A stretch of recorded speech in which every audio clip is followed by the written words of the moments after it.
Polemik pembangunan rel kereta api di Makassar hingga kini masih terus bergulir. Pemerintah Kota Makassar dan Balai Kereta Api tak kunjung menemukan titik temu terkait pembangunan rel kereta api. Pemkot Makassar tetap pada pernyataan mereka menolak pembangunan rel kereta api jika dibangun di darat alias landed. Pemkot menilai rel kereta api darat dapat memicu banjir dan juga kemacetan.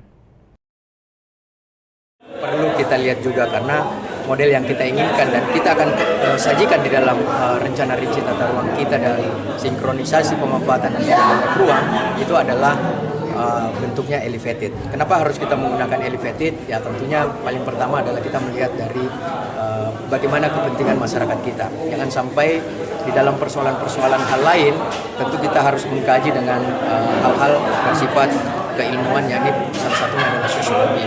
Biringkanaya maupun Kamalandrea merupakan daerah yang konturnya sangat rendah menjadi kawasan banjir. Ada 4 spot kawasan banjir di sana. Kalau misalnya dibangun lagi landed, maka tentu akan menjadi pekerjaan rumah, menjadi pengelolaan menambah pengelolaan, berpikir pengelolaan banjir.